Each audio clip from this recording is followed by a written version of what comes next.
you're a savant. You're a genius in the way that you create. And I think it's actually good for people to know that you're super smart at what you do. You know, not everybody's super smart. Could that be like the snippet for this podcast? Oh, music is the only medicine I know. I know this really well. However, doing that in front of people is like, everybody come to my surgery. There's so many of us out there who have deconstructed, who are looking at reconstruction, who are dealing with the disorder in their own mind, who are like, this isn't working. This presentation thing that we do doesn't feel like it's working anymore. Does it mean it's bad? Yeah, I mean, I'm happy to talk about it now, especially as a catalyst, because everyone has catalysts. Everyone has things that are out beyond the safe structure that we construct for ourselves in our head. And then what do we do when we're catapulted? Like, and everybody has their own. That's why I just don't, like, personal pain is what connects me to, you know, the vulnerability of being human. But it's, that what's universal about it is that all of us experience grief. That's the bigger conversation. That's a more helpful conversation. I think it is. What to do, how to learn how to grieve. Like, because grief isn't an event. To me, it makes you more relatable to why I connect with your music and I connect with your melody lines. I don't think you have to be a musician to feel that. I think people come up to me all the time and say, oh my gosh, this and oh my gosh, that. Because there's a connection there of honesty and something that is relatable outside of anything that they know about me. You know what I'm saying? So I love that it's a defining line for us. That's, I think, what I love about you the most is that you have progressed. You know, I always talk about worship, the progression in worship that Ephesians talks about the love of God is so high, so wide, so deep, so long. And it's almost this clause in there that says, oh, your humanity can't even obtain it. Like if you tried to define that kind of love, the width of that or the breadth of that or height of that, it's outside of your brain's function to come into an understanding of that kind of deity of love. So there's almost a thing when I first read that says, so just, you don't have to even try. But there's this longing in me that's like, if it's that amazing, I wonder if I could get more of it in 5 minutes if I reached for it. So that the width and the breadth and the depth and the height of the love of God is actually obtainable in these desirable encounters of, I want to progress in that. I want to progress in that. And I feel like in my life, that's the thing that's changed me, even in trauma, is that I have reached for something more and not just sat with what it was. And even learned that the trauma or the seasons of whatever we call them, wildernesses or whatever, that just are life circumstance actually are progression. It's progression to the width, the breadth, the depth, the height. And so I don't talk to many people that talk about this like you talk about it. So, and I love the way you articulate some of that stuff because I think it's a newfound journey for you. Even though what you just read me from 1995 or whatever it was, it's always been in you, right? Like that reach and that climb for something greater than just an experience, right? Yeah. So I think that's what I want to, that's what it's like, why don't we talk about the present and the future as opposed to who is Amanda Cook? How did she start and how did she come? People know that, but if you want to talk about some of that, you can, but. Yeah, I mean, we can look at the landscape that's shaped and form for sure. Yeah. Hey, everybody, this is Rita Springer. Thank you so much for coming in and joining me on the podcast here with Worship is My Weapon.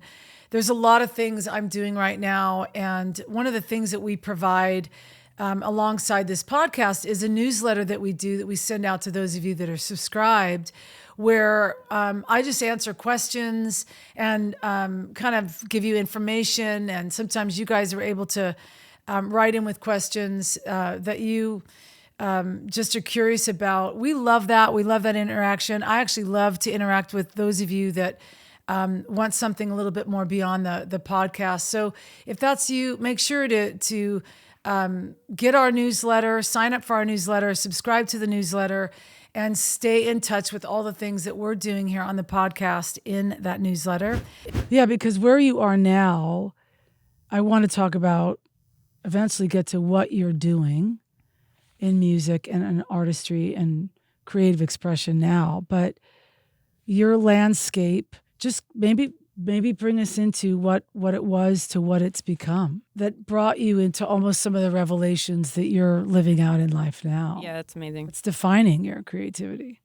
We can start with last night because that's always a marker for me. I woke up this morning feeling the relief of how good it is for me to sing.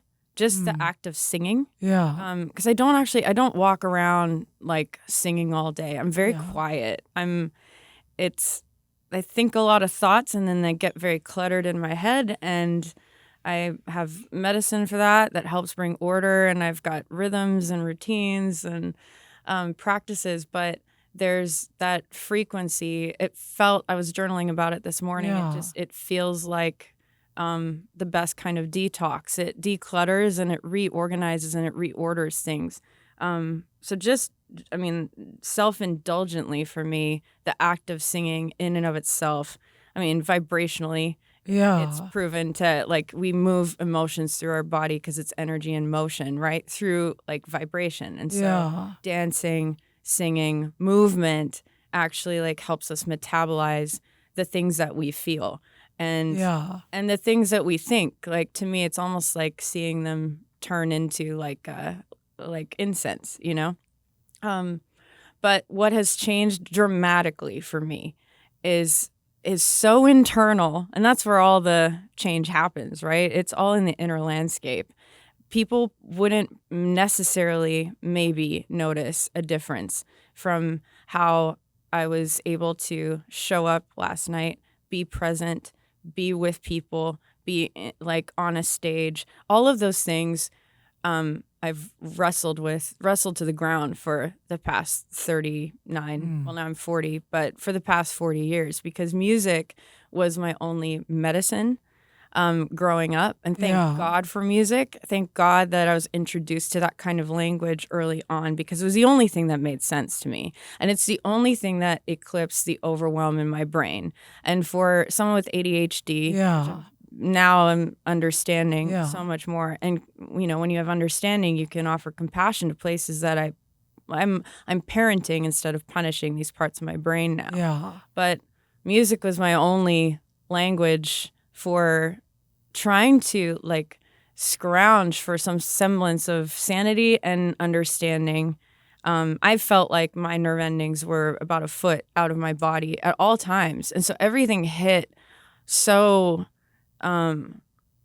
it felt like little electric shocks, and I felt so extra. I was like, am I just so dramatic? I would try to stuff it in. Well, there wasn't language for it. I didn't have language for it, and we didn't know. It was the 90s. Like, who was talking like Nobody. this? Yeah. And especially with ADHD, it was mostly diagnosed in little boys because the hyperactivity was something that was outward and it was seen. It wasn't something that was overheard in my head and felt. And so I didn't even know that I could ask for help for this. I didn't know that was a thing. We just So music was the place that I would feel like the hyperfixation of it would eclipse the overwhelm that I felt constantly. So I'd sit down at the piano and everything would find its place, its peace, its order for me. And that is such an intimate moment because it's me self-regulating on an instrument. And I only, last year, 2 years ago, started having language for why it always felt so exposing to play in front of people. I don't like playing in front of people. I didn't like it. And it was, I would hear people talk about stage fright, and I'm like, okay, Yeah, maybe it's that. I kept trying to put it in a category. Our brains just look for categories, something that's familiar, but nothing made sense until I learned about hyperfixation and the act of obsessing, because it's not even about the object you're obsessing over. It's about the act of obsessing, giving my brain something to like sink its teeth into. Music was the only thing that felt spacious enough to hold like all of me, but also it felt like containment. It felt like there were like borders to it. Is that because of just almost sometimes the pattern?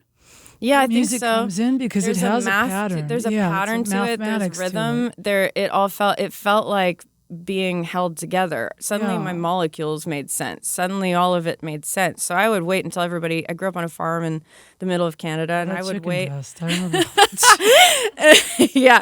And I would wait until my family was all outside doing other things, running errands, and I would lock all the doors and turn off all the lights and go to the piano, which is in the basement, and play in the dark until I felt like I'm like something makes sense. Something's back together. I feel clear. I think our vulnerability is what connects us. So music is just such a truth teller. Right. I felt like it knew me better than I knew it. That's how I've always felt about it. Yeah. The piano knows me better than I know what's going on. And when I play one note, it'll tell me. So if I do that in front of people, it feels as though they're getting it in real time like I am. Like it's revealing something about all these things. Yeah. But it's also, don't you carry a bit of a savant to me? I don't know. To me, you're the way that you process, even musically, the way that you're talking, I mean, it's not everybody's find. It's actually quite stunning to me but my own kid has sensed like almost a genius part of you in creating, just watching you create while you were at the house. And don't you think it's a special gift you've also been given of just understanding it to those degrees and to those levels? I mean, do you consider that? I don't know if I have. I think it's because it's just necessity breeds innovation and invention. It's like you reach for whatever it is that but you're pretty smart. There's a genius quality about you that, and I don't want to like say that is almost the excuse for it, because that's not. It's almost like the gift in it. Like it's been the way that you've had to learn to process, like the way that you're talking about this now. You wouldn't have talked about this like this 10 years ago. And I'm just wondering too, if it's part of it is you're coming also into a reality or an alignment with what you were given, that you didn't have language to understand. Hey, I was given this, and I didn't know I was really smart about this, and I didn't know that some of this ingenious stuff was actually who I was created to be, and I was supposed to think like this. Because I even remember you telling me, really giving the credit towards your father for just being in his office. Correct me if I'm wrong about remembering this. Being in his whatever den or whatever, where he would just play these records, and you would just lay on the floor and get lost in the musicality of these different genres of music and all kinds of things. Which that's like almost a movie moment for a kid that becomes something great later on. That has these recollections of how they began, laying on the floor. It felt like music and feels like a map to me. Yeah. So it's always given me the next step forward.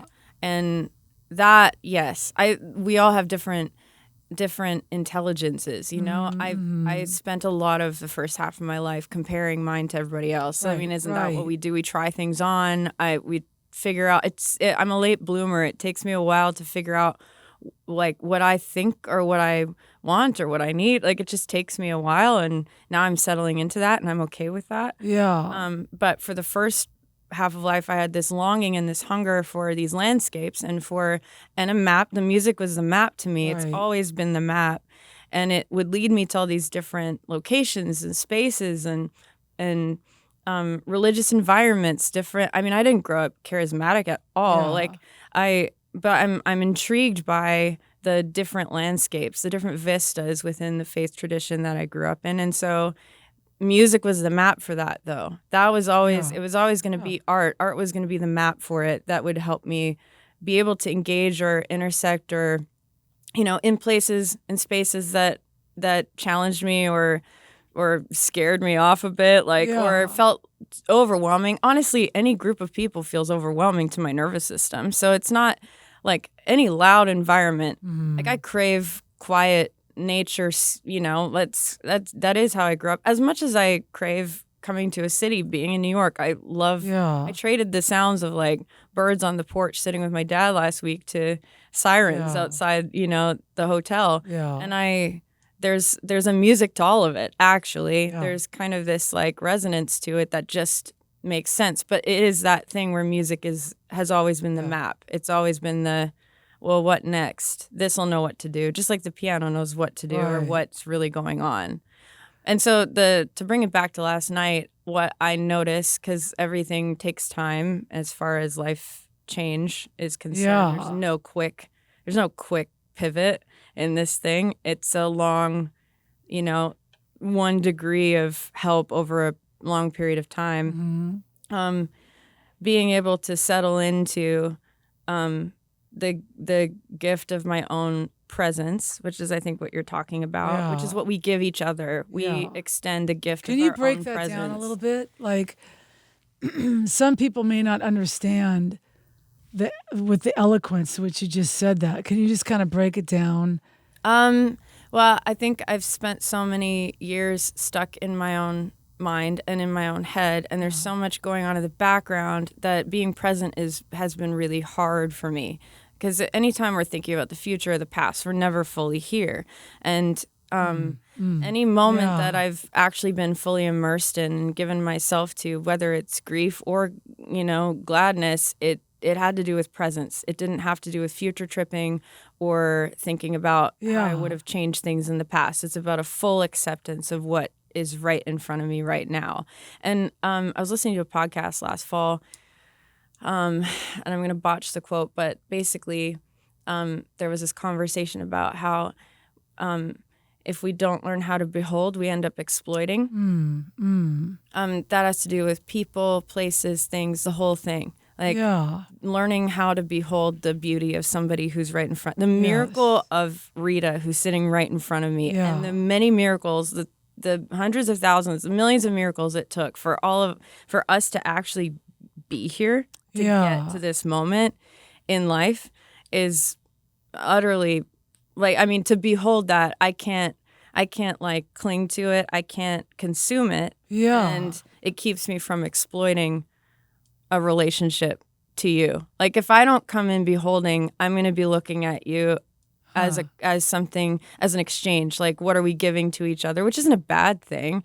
Like we give and take and we share and we, learn from each other. There's always an exchange in any sort of relationship that's happening. But if I take a moment to behold the miracle of what is, then I'll interact with you entirely differently. And so that's pretty powerful. Practice of presence to me is like, can I be fully here now? Yeah. And that takes a lot of order and organization in my mind to actually be here. And not be stuck in my ego and not be stuck in my mind and all the clutter and the traffic that's going on. Well, it's interesting that you're saying that because that gives massive clarity to, a couple weeks ago I woke up to a text from you, and you're the kind of person too that I wouldn't talk to you for 6 months, but then if I talked to you, you're right back in the center. And that's just the grace that you give people. It's like, I love relationships like that because there isn't a demand or an expectation that's not merited on people. And so I woke up to a text from you, and you were just being kind. You were just being kind, and you're always kind. But we ended up like having this kind of text over a few hours about some of these new songs, and you were so kind. And I I mean, I'm just not emotional like that. And I got so emotional because I felt so seen in that moment by you. And I realizing now it was because you were beholding. Wow. You know what I'm saying? It's like I didn't have articulation for it because it isn't something that I would say, Amanda would never do this. It's just not a conversation that we've ever had. And so, and I think so highly of you musically. And so to have a musical conversation about lyrics and melody lines and you being so engaging in that when we had never really had that conversation before, I just was like, I actually did that. I was like, something happened to her?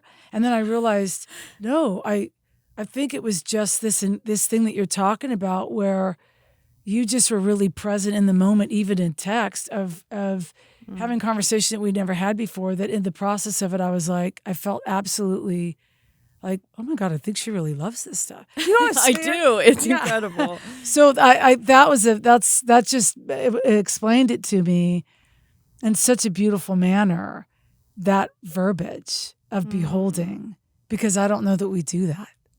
I don't know. I can think of all kinds of moments that I haven't and that I missed it. And like, it's this trajectory. It's a, I don't know if you can even call it a goal, really. It's a practice. It's like, oh, am I forgetting? Am I rushing?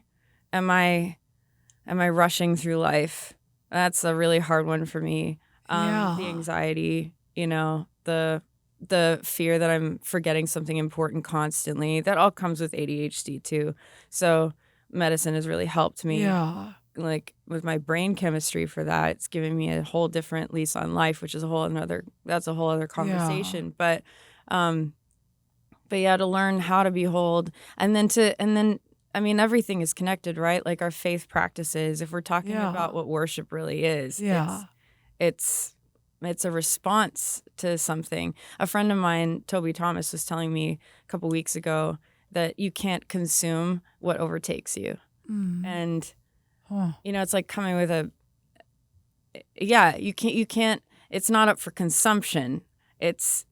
All you can do is stand in front of it and be wowed. And so when I think about that mixed with the power of the imagination and the human soul and what we're actually talking about when we're talking about the landscape of God and divine love, and we're talking about the personhood of Jesus, the humanity of Jesus, and then we're singing as a prayer, as a container, like if we're talking about the spaciousness of music and the container that it brings, the map, really. That's how I've looked at, I guess, the landscape of where music and God intersect. I've always struggled to know what kind of rules I'm breaking in every religious environment I've ever been invited to. I'm like, I don't know if I'm breaking rules or not. I usually only find out after the fact when someone was concerned about a word I used because they're hinging their hope and their theology on poetry. And I'm like, well, isn't this what we do, though? We read the Psalms, which are poetry, right? And that's a whole other, we have 4 podcasts in one, don't we? But I think to be able to be in a space like last night, I'm just using last night as a reference to center me, but when I look at over the trajectory of the last 40 years and being in this map of music, this mental health debacle and of misunderstanding, and then God and putting all those things together, just scrapping for language, right? That's what we're all trying to do here. We all find language helps define things, which is beautiful because it gives understanding, which is amazing. And then it also creates limitations on our understanding because we're like, no, it's this. No, it's this. No, it's this. Right. I'm forever intrigued by the assumptions that come with 2 different people who are saying the same name. There's a whole world behind it, right? Like if I say the name of our guy Jesus, and you say the name of our guy Jesus, we have a whole. I have 40 years of stories and history in that name. You have all your years of story and history in that name. So I get forever intrigued by if you put 100 people in a room, and we're all saying or singing the name Jesus. Right. It's unlimited the amount of history, story that's like in the tissues of people's bodies. I mean, it's that is an ordinary miracle that like people would just find each other, come together in a space, church, wherever, meeting hall, and put our energy in the direction of our faith, of this mystery that has, thank God we have the clarity of Jesus. Right. That, he's God with human skin and bones. Yeah. So we actually have a map. Like we don't just have a map. We have a presence and a person, to interact with. But when I used to do these things over the last however many years, I was like, there would be this moment, this flash of clarity that made it worth it to come back. But often it would take about, if it was like an hour-long set, the clarity might last a second. And the rest of the time, I just was like, I don't know if I want to be here.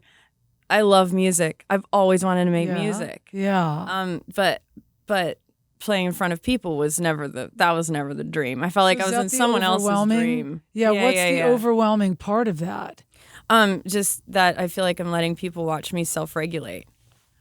And so it's like letting people come to a mental hospital room with me to watch me while I try to like bring myself to clarity, which is just so wild because music is that was like the caveat is like, well, music is the only medicine I know. I know this really well. Like the piano is immediate for me. I sit down and play one note and it's immediate for me.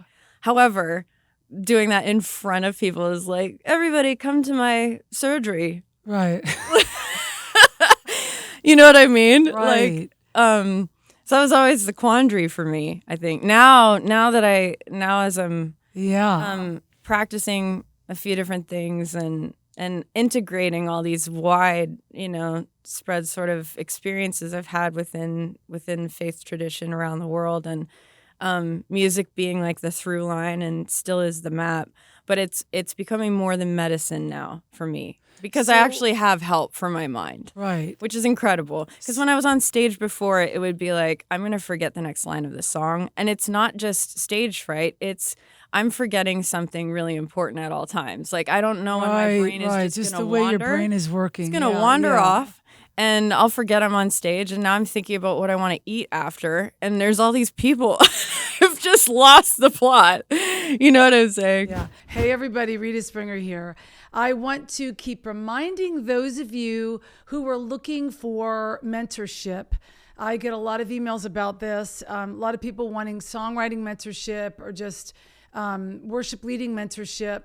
If that's you, what I'm doing right now is a one-on-one type of program.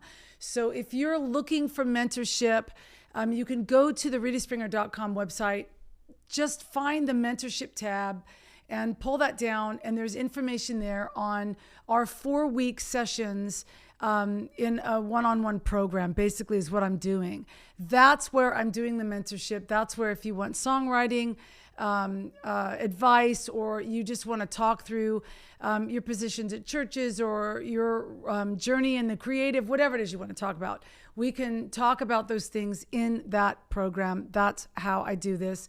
We are not doing the dive school anymore right now, but I am doing these one-on-one mentorships. So check that out, ritaspringer.com, the mentorship program. Summer 2024, I am offering a special as well. So if you want something that has a little bit of a financial break, this is the summer to do that. So check it out, ritaspringer.com. But I think it's so good, that kind of honesty and just realness is so good, because I just think that a lot of us out there have experienced this. But again, there's not a language.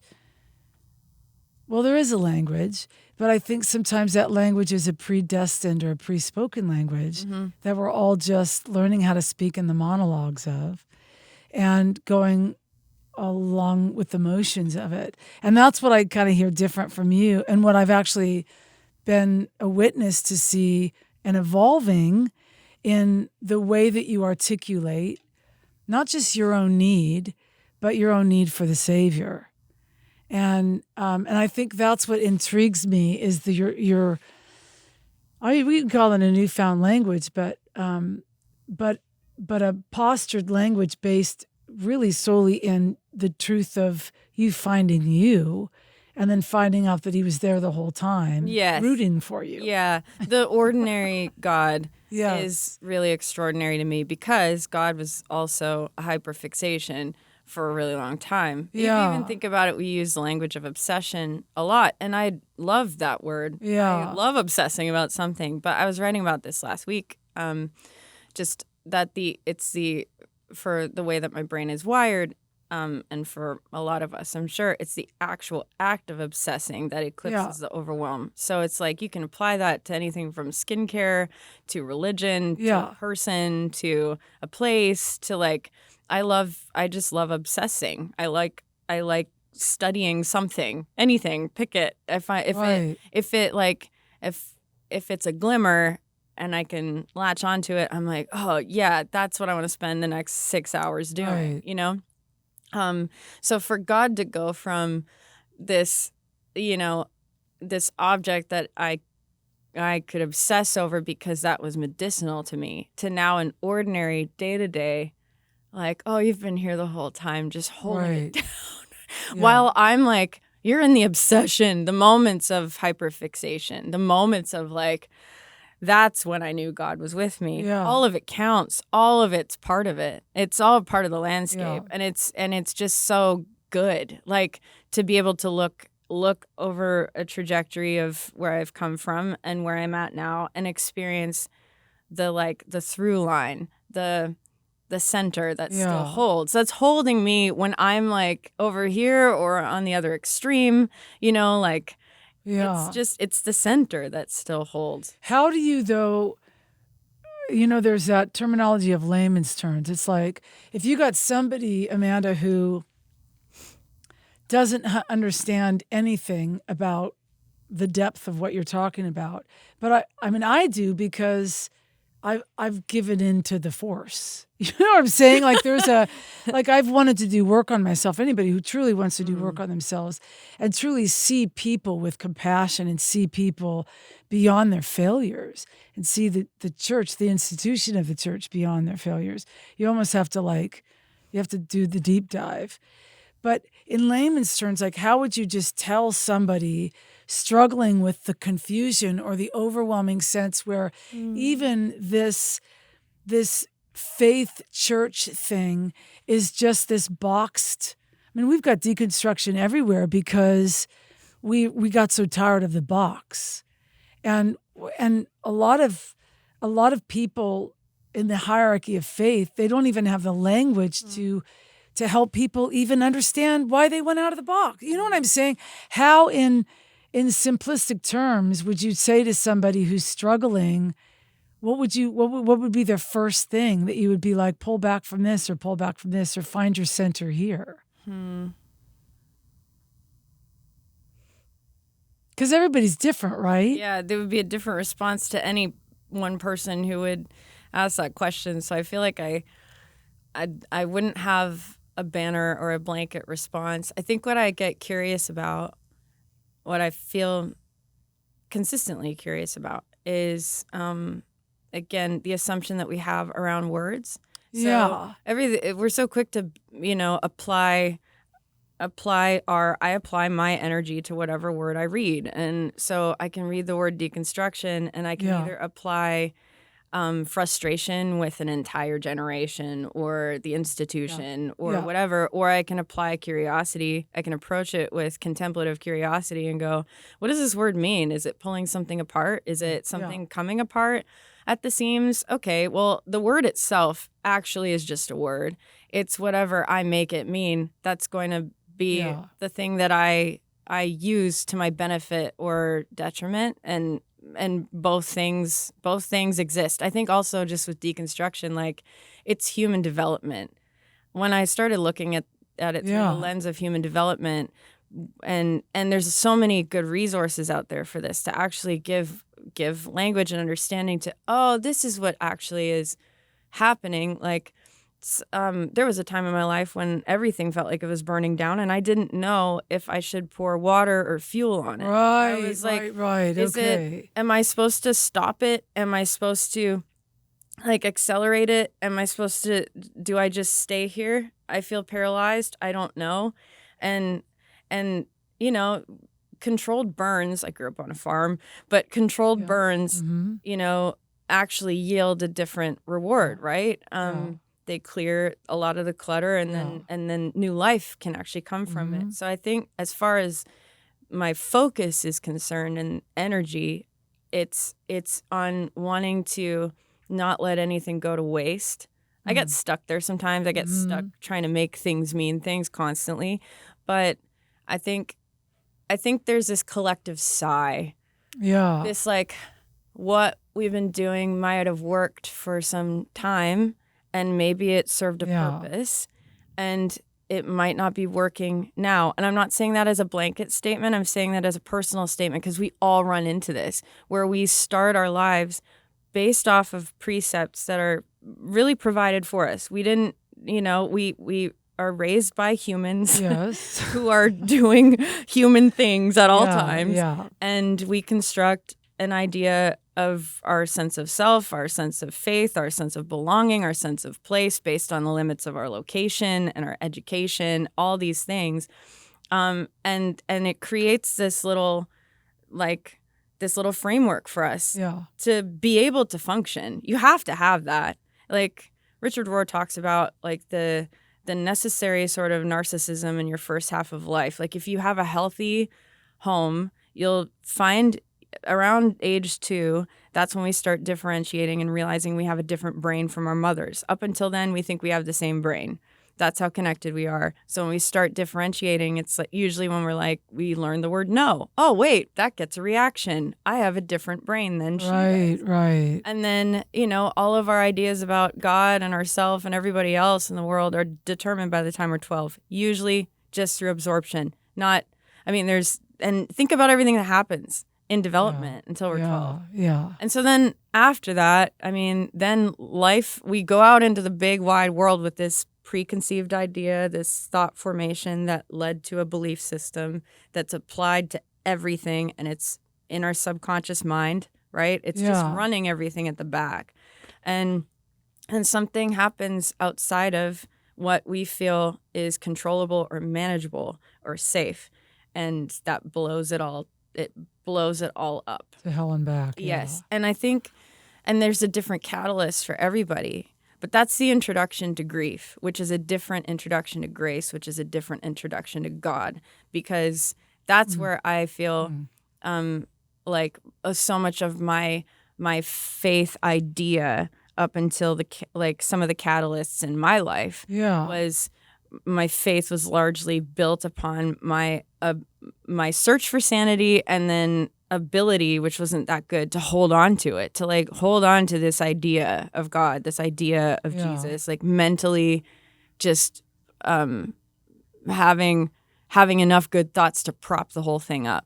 It's as if I'm propping God up, you know? Right. And then when something happens completely outside of what this is the American evangelical dream. This is the way to do God right. Right. Something happens outside of that, whether it's death or divorce or depression or anything that feels as though it's outside of this little notion, this little magical thinking box that we've created, which is like, if I'm following Jesus, it probably should feel like this, you know, rather than Jesus is with me. This is the promise.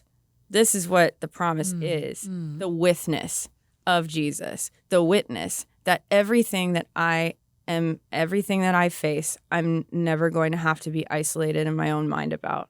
That's the promise. That's the promise of the Holy Spirit. One of the many promises, right? I'm sure I'll be lambasted for that statement, but it's one of them. Is that, though, the identity of truth?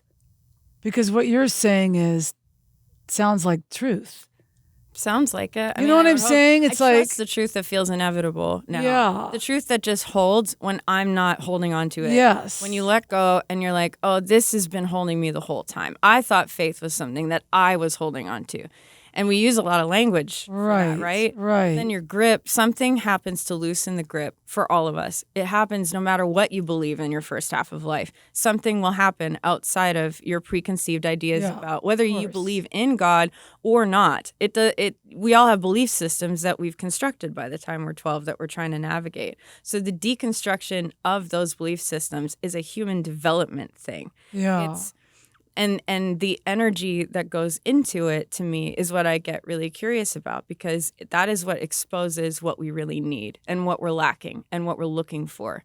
You know, it's... And do you feel like that's what brings you back to center and you in a balance of it? Because I feel like if we're talking about living a life of faith and, doing things from the epicenter of faith and your belief in Christ and on all those things, because that's that's surrounding with massive stuff that goes along with that. It really has to come down with encounter and experience, and not just who you believe God to be, but who is he? Mm-hmm. And who is he in this moment, and who is he in this thing, and who is he in the theory of our own lives, walking out on a day-to-day basis is kind of... But the balance of that in the tension of the musical world, and the worship world, and the church world, and all those things, how do you walk out what you give with your gift to what is like, well, shouldn't you be more like this? And shouldn't it be more like this? And shouldn't it sound more like this? And shouldn't it be more presence driven like this? And shouldn't your language be like this? Like, how do you find the balance and the registration of, I'm good with this because this is truth to me?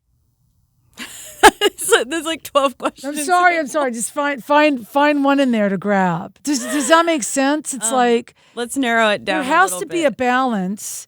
Well, maybe there doesn't have to be a balance. I live with that word. That's my word. Like, that's my favorite word in the English language is balance. I love that. Because I feel like if I'm out of balance, I know it now. I know it now. Whether it's a conversation with somebody, I'm like, I took that too far. And then I have to own my responsibility for going, out to lunch on it. Or even with the Lord being like, I'm putting you in a box and putting you in a place where you don't deserve. In fact, I remember once the Lord said to me really profoundly, he said, hey, just so you know, I'm not telling the same story about your life that you're telling. And it was jarring. Because he's like, I don't tell that story. So in order for you to partner with me, you're going to have to start telling the story that I'm telling about your life. And I honestly was just floored, because I was like, how could I have lived this long and not be telling the story that he's telling and not even know the story that he's telling about me? Because I'd lived with a lack of balance in an area of security and mind game and all these things, and had to come back into alignment with those kind of things. So I'm always trying to find balance in it. But as a songwriter, musician, worship leader, person with a voice, and my conversations a lot are with people who want some of my language to be defined by heavy this, or heavy that, to make Jesus look like he's supposed to. Yeah. And finding really the balance of who Jesus is for you. The balance who Jesus is, that to me is where I actually will get emotional talking about it, because I always tell Even Justice, I'm like, you can't have my Jesus. You have to find your Jesus. You have to find who you're trusting in for your life and your circumstance and your journey, because that's not my journey. I've had inflections of that with you, but you're going to have to find him in your journey. You know what I'm saying? Yeah. And I sometimes wrestle with, my language is not other people's language, but there feels a pressure that I have to write like this. Yeah. Or I have to say this.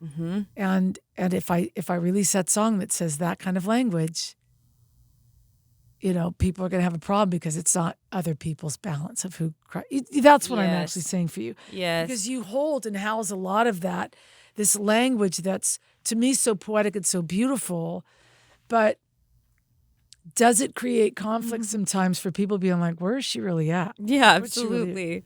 And how do you How do you define that for yourself? That's the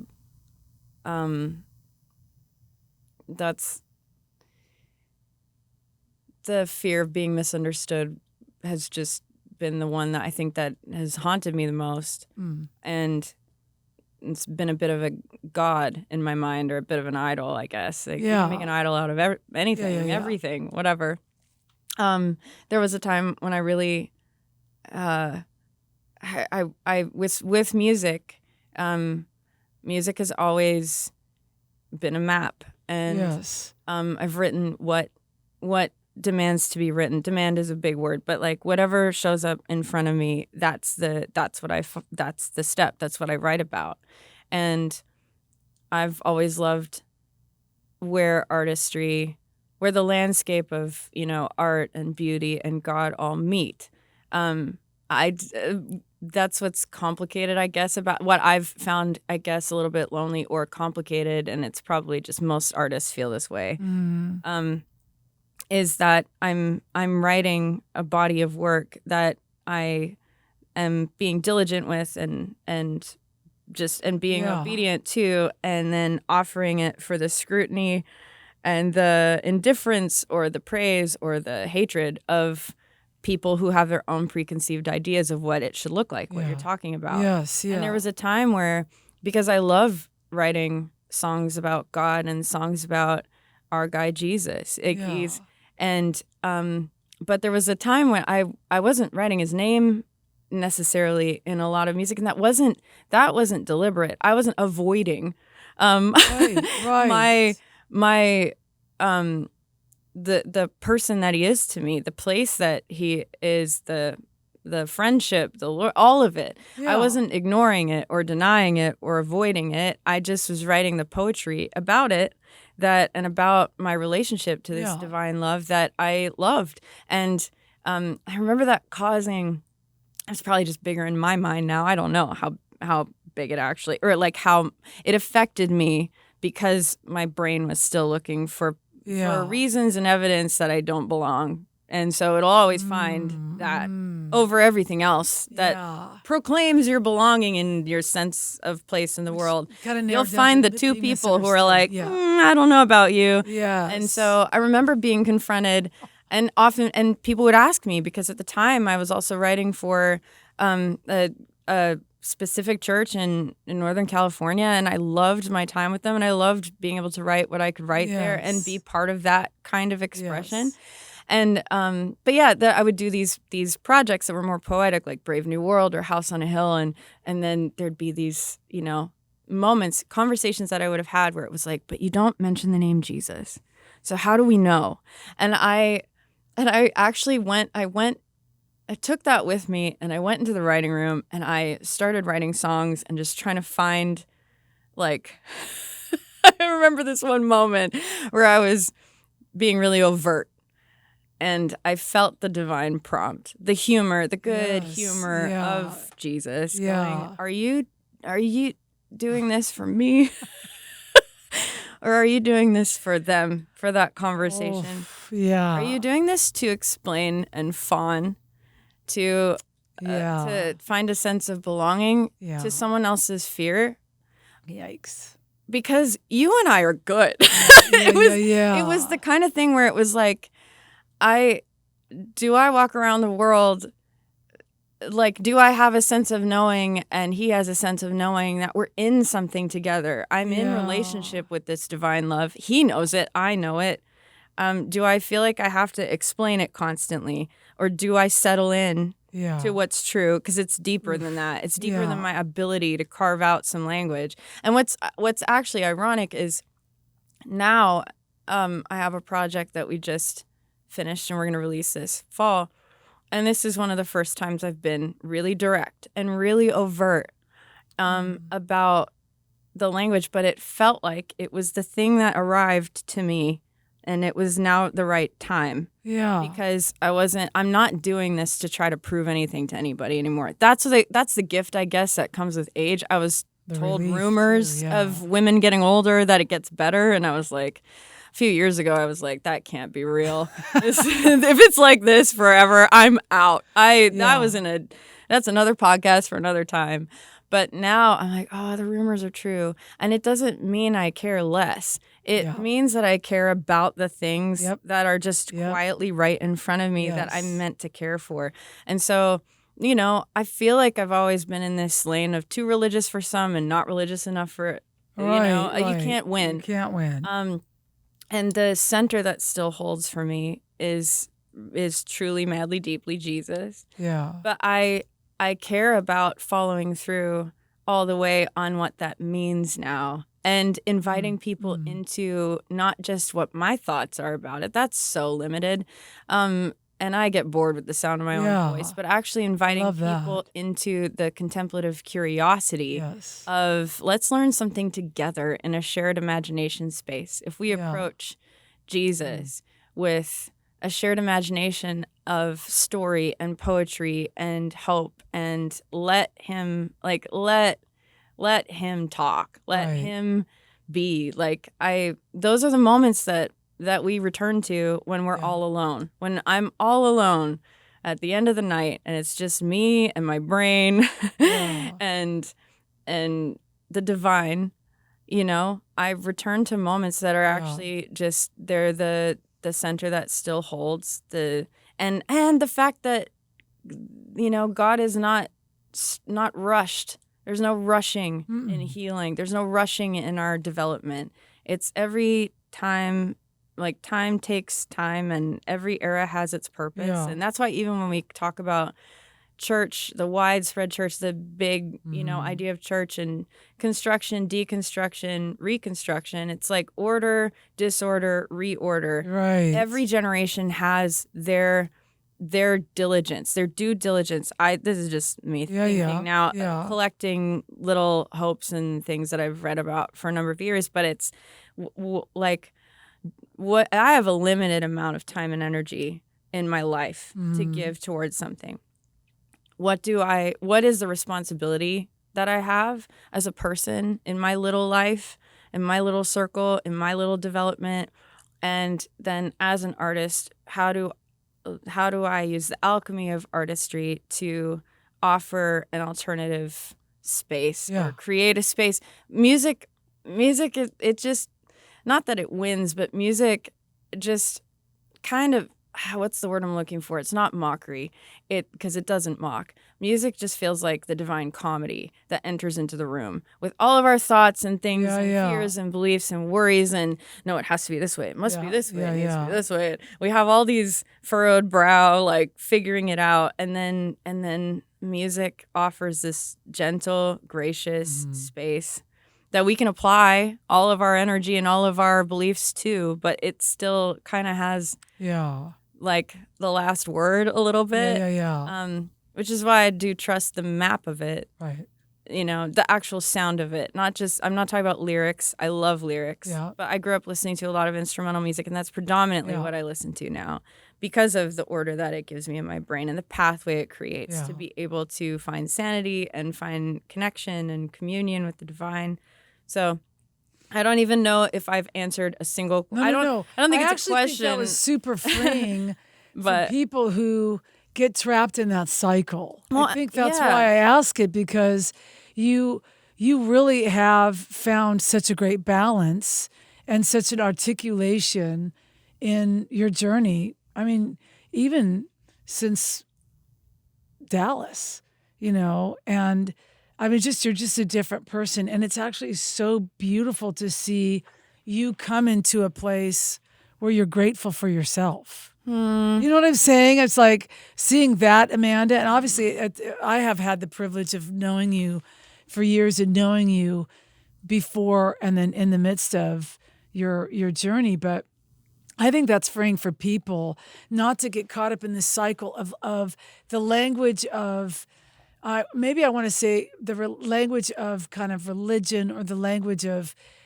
just how we get caught. It's almost like these hooks that we get caught up in our language that bring us into this roundabout thing where we put this undue pressure on ourselves to be what everybody else thinks we should be. Yeah. And we're not actually really, my greatest encounters, you know, creatively have been with the Lord telling me that he was okay with this and he was okay with that, and that I could give language to this and I could give language to that. Mm-hmm. And that was so freeing for me as an artist, as a creative, as a writer, to walk in and feel like we weren't bound by what was. I think it's why, man, when I look on the schedule and I'm like, I have a country right that day, I get so excited because the parameters for that and finding God in that are so much different and so much more freeing than being in a worship rite. Because I know that if I go into that worship rite, there's gonna be a manuscript I'm gonna have to follow based on that label or this label. And I'm fine with that because I've learned the balance of going to that room, do that thing, offer exactly what I can give there. But there are these beautiful things where I think some of us, I think it's the whole creative thing you talk about and that the church doesn't really talk about as a whole, and art as a whole, and why art is so important. So I think that's super freeing. But hey, everybody, I want to take a minute to talk to those of you and encourage those of you who maybe you're planting a church, you're on staff at a church, you're in the children's department of a church, and you run and oversee the curriculum at your kids' division of church. There is some friends of mine that have developed this curriculum that I just think it's the best curriculum for kids' church out there. It's called Amazing Kids. It is a Bible-based, spirit-filled curriculum. I know these guys. They are incredible creatives. Connie and Tyler Bates are the genius behind this, and they just love serving kids and serving God in serving our kids. If this is something that your church is looking for, if it's something that you as a pastor of your children's department is looking for, an enriched Bible-based curriculum to bring to your children's department of your church or your church plant, this is something that I would highly recommend that you do. I fully believe and back what these guys do. My own kid was under it for years, and it's just the way that they're doing it right now is just beautiful. So you can find all that information if you go to amazing.kids, and there's a kind of a special discount code that you can get, or a promotional code that you can get if you type in Rita in the promotional area of that, and they'll give you special pricing on that. But it's something that I just highly recommend. And kids are so important. They're so important in our churches. What we do when we drop our kids off in church and what's happening in the Sunday school area is so important for your children. And this curriculum is one of the best, and you will love it for your church. So check that out. It's incredible, and I back it 100%. If I can just get you to focus on the map and bring us into what you're most excited about in your creating now with this new project, why it's exciting for you, and how artistically you're going about doing that.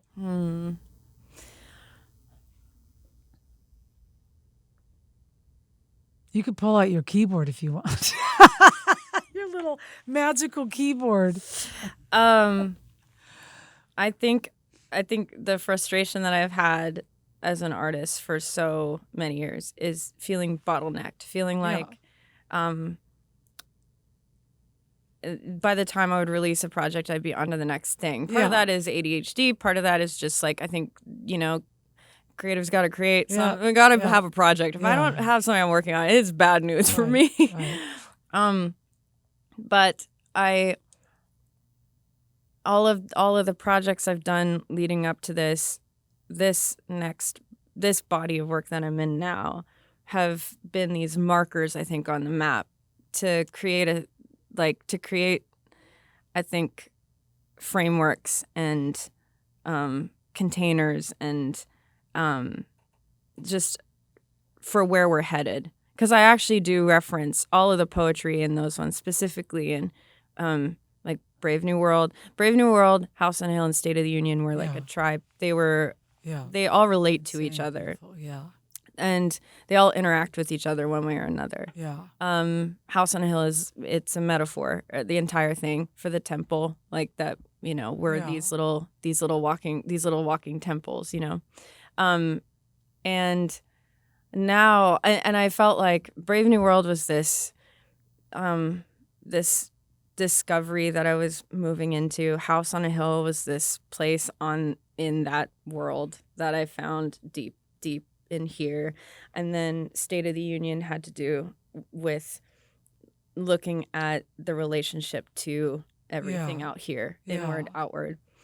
And so now, moving into this body of work, which is called Survey, it's been a word that has stayed with me for years. And I didn't know just how long it's been with me until I found, a sketch that I showed you, a really bad sketch on a scrap piece of paper in my art portfolio at the farm that I grew up on last week. And on the back of it was this typed, study basically about surveying the landscape of faith communities. And what I feel excited about and what we're giving our time to and creating is, I think I've just wanted it to be open at the top. I approach life as though it's like, it's not, it's more of like a funnel that's open at the top. And I get frustrated when it gets, we need limitations. I need limitations. And ironically with music, even what we've been talking about, it's so spacious, but it has this container, this containment to it. Right? Which is what makes it feel safe for me, especially as someone who has a mind that's just out there half the time. But I've always loved music as language, as connection, and as a map. But I get far more interested in what music does and how it opens us up to new possibilities, to creative thoughts, to thinking. And if you feel safe enough, if your brain finally feels safe enough, it will be able to entertain a new idea. Safety first. We can't get there without safety. Otherwise, your brain's just in survival. It will reject any new information about God or anything else. So creating a safe space enough with music that feels like a container that's spacious enough for all of us to come in there with our biases, our judgments, all these things, and like commit to a curiosity, commit to being curious about all those things, bringing them to the divine center of the thing, which is, Jesus. And so music is, it's been the starting, it's the invitation, and I want to basically chip away at the curious, the contemplative curiosity of the thing. Basically, I think for me, you were asking me earlier, like, what's the tether? And I think that really is the tether. We've watched things rise and fall, empires come and go. Our next idea of God will camp out on that for a while, and momentum can really take you as far as you think grace can, but it won't take you all the way. Grace is the only thing that takes us all the way, and we can really confuse the two. So I think being able to stay curious about watching all those infrastructures rise and fall in me, because I only recognize what's out there because it's in me, right? But to be able to create a container for us to be able to survey the landscape of our interior processes, our mental health, our emotional health, our spiritual health, survey. How those that things all big for you. How those things all interact, how they intersect, how they inform us, how they run, all the systems in our mind as we just go about our errands through the day. I think too, just because of my scrambling for sanity, I've relied on a lot of different practices and 5 minutes or less practices. I want to be able to create, art and tangible things. I think what I struggle with music also is that it feels like air, especially now, right? It's just all digital. We're like, it's all digital. The other day I mowed lawns on the farmyard that I grew up on. Yeah.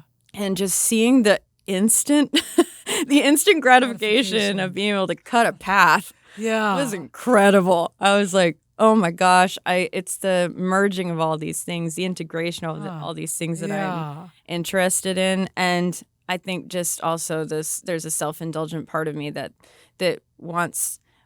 I've always struggled with artistry ending with the artist, like ending with me. I get bored. I'm gonna die. It's all. I'm like that feels so. I just don't. I guess I just don't like endings of things either, really. Yeah. But I want to give myself to something that we all do. I think we all long to give ourselves to something bigger than ourselves, and so I always struggled with like being a solo artist, even realizing that was never my dream. That was never the dream. There are moments where I've been like, I think I'm living in someone's dream, but it's not mine. I've always wanted to be in a band. That is the biggest dream I ever had as far as music goes. And a band as in like, we are in this together. There's a witness, right? It's the same dream my brother has for the farm. The farm isn't the dream as much as building the dream together is the dream. So I'm excited about being able to create within a body of work called Survey, and then curate and enter into a shared imagination space of people who I think there's so many of us out there who have deconstructed, who are looking at reconstruction, who are dealing with the disorder in their own mind, who are like, this isn't working. This presentation thing that we do doesn't feel like it's working anymore. Does it mean it's bad? Not necessarily. Maybe it's served its purpose for, but there's this big wide world out there, called God, and we have a map for it, and we have a compass for it that has led me to all these different ecumenical communities around the world too. And I think that's a word that I get really excited about, is ecumenical, because it's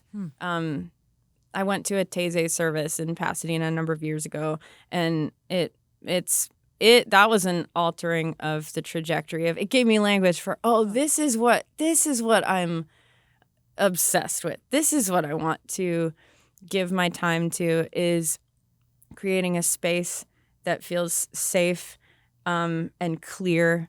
The compass feels clear, but the energy of it feels like kindness, and it's very confronting. Like, kindness is so confronting on its own, It changes the nature of the whole thing. Yeah, you sent me some of these new, and I, listening to it, I always listen and try to, like, when I'm listening, I'm intentionally being like, what does this make me feel? And the thought that crossed my mind about this new project of yours is that it just, and maybe this sounds a little bit interesting, but again, the way I process stuff maybe is a little interesting, but I felt like it was a different kind of holy. And I just looked at holy different. And it wasn't like, I know what holy means. You know what I'm saying? But I think that there are degrees to holy, that there are levels to holy, and what feels holy, and what feels safe, and what feels good in the process of that. And holy is such a heavy word, and such a word we use in the church.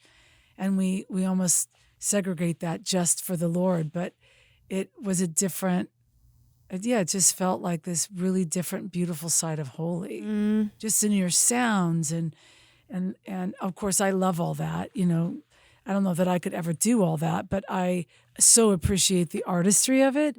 So the whole idea of Survey, I think it captivated me, because out of that, my takeaway was, this feels just a different holy than I've ever listened before to something, but in a still a beautiful, right way. You know what I'm saying? It is. It's you're a savant.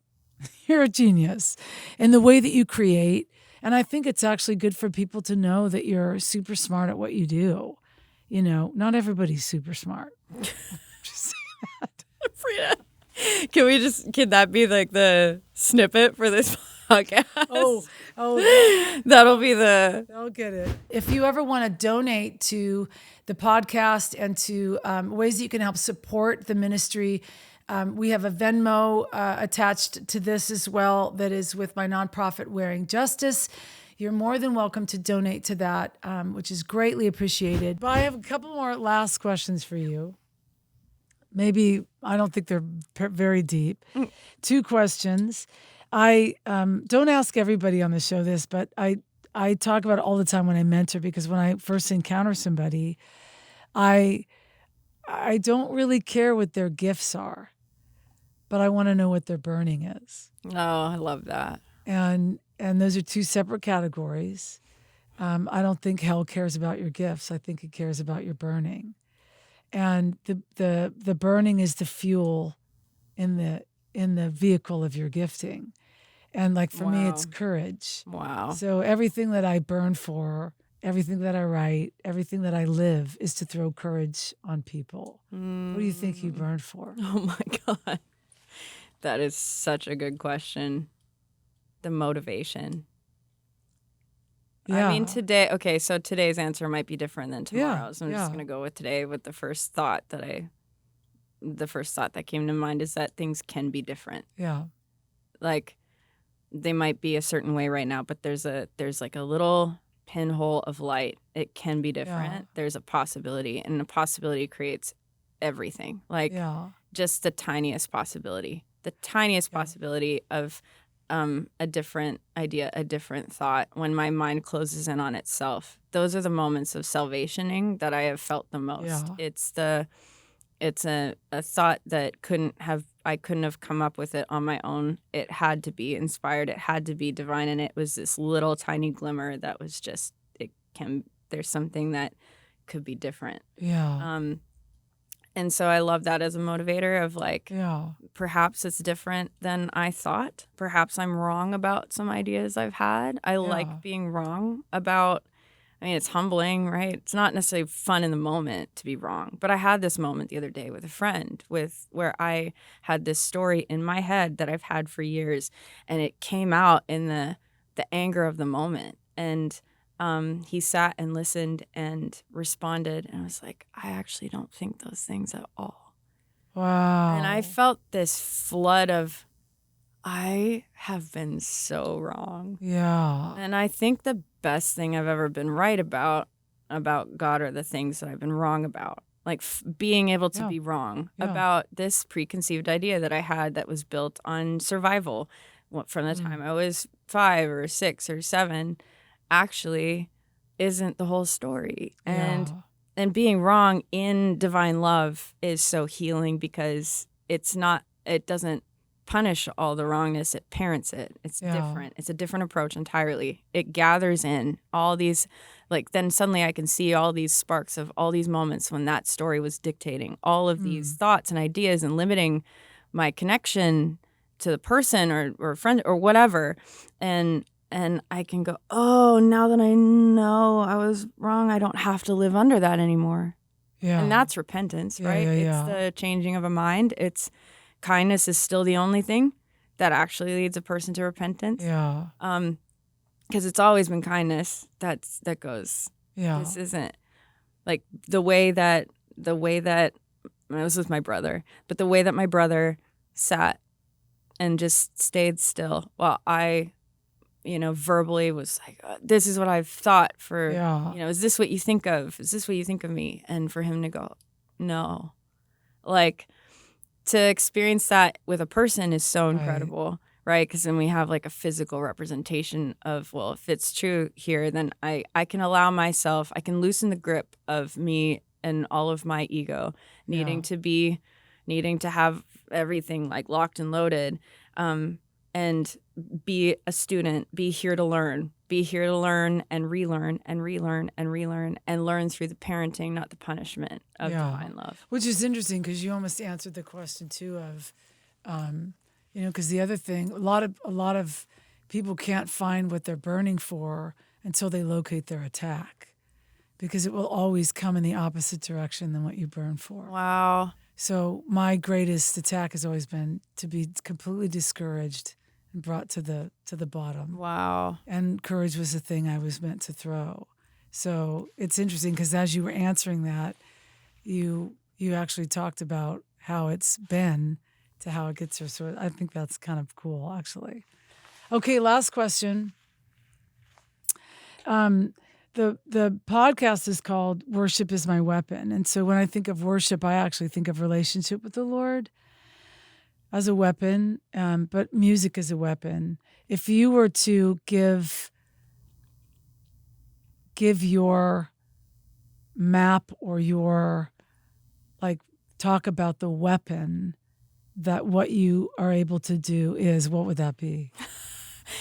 This is terribly confronting. This is such a confronting thought because I grew up as a daughter of pacifist Mennonite Brethren farmers. It doesn't get more passive than, there's so many degrees of that, which is, for me, it's not melodies, it's lyrics. For me, lyrics became weapons. I use that to just tell hell off. I love that. You know what I'm saying? That's what I'm looking for. It's what was the weapon? Even in music for you, what's it doing as a way of defending you? That's a great question. I think I'm struggling with it because I do struggle with the whole concept of even being worthy, feeling worthy of being defended or being, feeling protected or someone would go to war for me or that for me or you know what I mean? That whole, talk about balance. I lean so far into the pacifism side of things. It's the way I grew up. It's part of the landscape of the way that I grew up. Yeah. But I remember asking my dad very literal questions because I grew up with a lot of terror in my mind and vivid imagination. And so I would go to bed and I would have these just night terrors, all these things. And a lot of it had to do with being encroached upon or violated as far as someone breaking into the house and slaughtering our whole family. I just big things like that. And I remember asking my dad very directly at one point when I was little, if someone broke in and was trying to hurt us or harm us, what would you do? And because I knew he had a gun. We grew up on a farm. Of course, yeah. My poor dad, if he listens to this, I'm sorry, Dad. I'm really outing you over here. But I loved this response so much. It stuck with me. It was I would shoot to maim and hopefully not to kill. And to take this is so direct. It's so intense. But it basically what he was saying, I would hope that I would have the consciousness in the moment of survival to see a human soul and the cost of it in front of me, no matter what. But I would put myself in harm's way. I would stop. I would stop. Because if you grow up in extreme pacifism, it can go to acquiescence, which is to, accept whatever's happening without protest. And that's not healthy. That's not balanced, right? So anyways, this is a big, big thought. But I think as far as what I've felt protected by or defended with in the sense, music, music in and of itself, probably, I would say it's the same thing as the last question of things can be different. That's the lane that ideas come through for me. It can be different. Things can change. I feel parented by those thoughts, I guess, which feels like a method of protection of somebody throwing themselves in between me and harm's way. And, because I'm worthy of that. This is getting very existential and very personal. But I think with I just struggle. I struggle with the carnage. All of us struggle with the carnage of war imagery, right? I really wrestle with that. And because of the citizens, we're all citizens. There's people, humans involved. And so when I think about worship and when I think about being divinely protected or cared for or, defended, and what my role is in that, I guess it just because I grew up more in agriculture than anything and from family lineage that moved from Ukraine and Russia to farm in Canada And our options were Siberia or Manitoba. Wow. So could have ended up in Siberia, and some of the community did. And so I grew up far more with, I think, an understanding a landscape of agriculture, of sowing, reaping, tending to land, being, a lot of prayers sounding like we could use a little help down here, things like that, where it felt more like I feel more in touch with, I guess, the agriculture and the gardening sort of schemes of worship. Right. And I think this is a part of that just is maybe undiscovered for me yet.